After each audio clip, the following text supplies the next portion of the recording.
untuk perkara tersebut kemarin telah diputus secara ekot ya.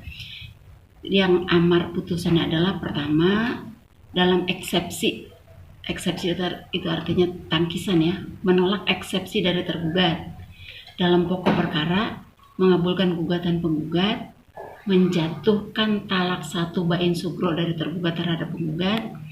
Terus anak penggugat dengan tergugat berada dalam asuhan dan pemeliharaan penggugat dengan ketentuan bahwa penggugat tidak boleh menghalangi tergugat untuk menyalurkan kasih sayang terhadap anak tersebut serta menghukum tergugat untuk membayar biaya untuk anak tersebut sampai dewasa dan mandiri serta membayarkan biaya perkara. Itu isi putusannya. Kalau misalkan untuk biaya anak yang tadi Ibu sebutkan itu ada nominal?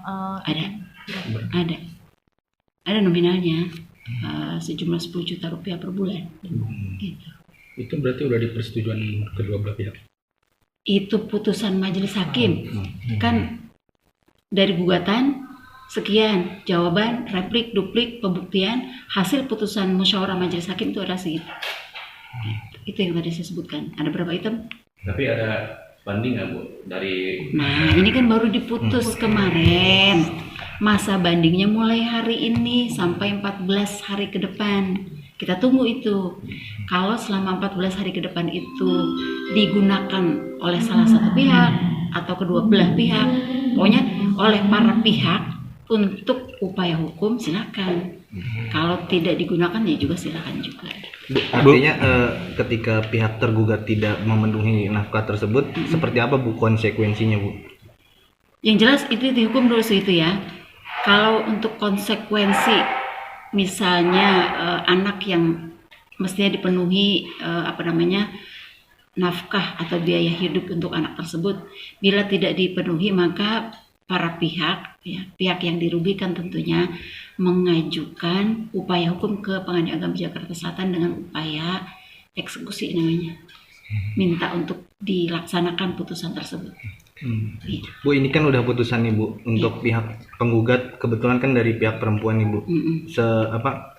Berapa lama sih Bu bisa menikah lagi Bu? Apa ada masa yang ditunggu Bu? Seperti apa Bu teknis mekanismenya Bu? Baik, kalau misalnya selama 14 hari ke depan para pihak tidak upaya hukum ya, maka putusan mulai dihitung dari selesai masa inkrah atau tidak banding tersebut. Misalnya tambah 14 hari ke depan ya, terus para pihak tidak upaya hukum atau tidak banding, maka dihitung mulai dari inkrah tersebut ditambah 3 bulan 10 hari.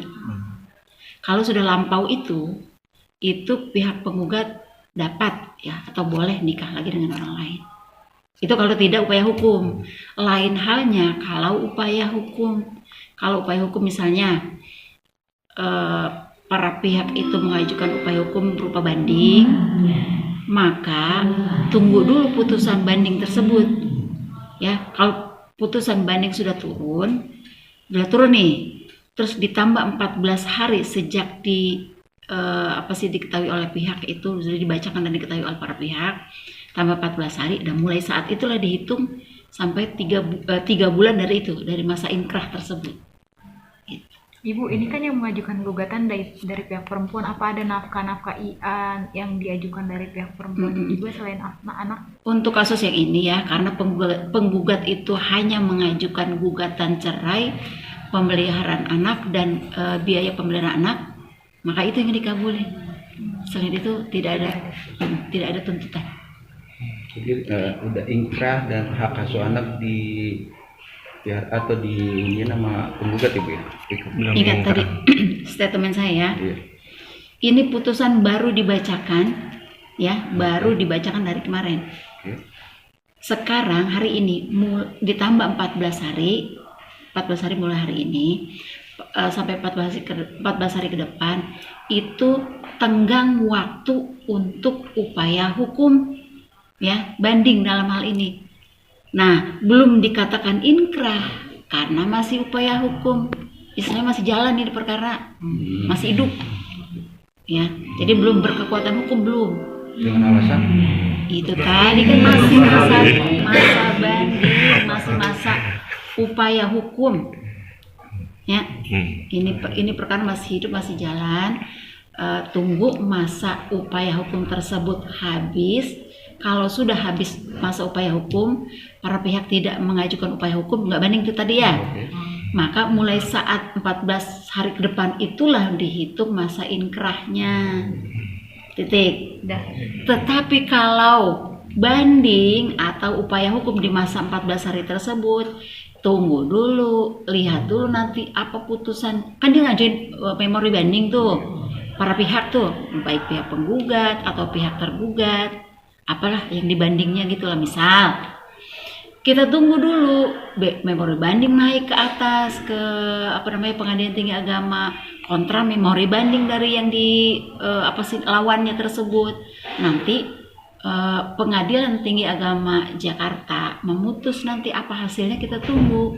Kalau udah ada putusannya, baru dah mulai dihitung lagi sejak putusan itu disampaikan kepada para pihak, ditambah 14 hari, baru dihitung dah dari sejak 14 hari yang akan datang tersebut gitu.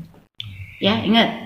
Sekarang ini belum dikatakan inkrah. Belum, masih jalan gitu ya, masih hidup, baru kedengaran aja gitu ya.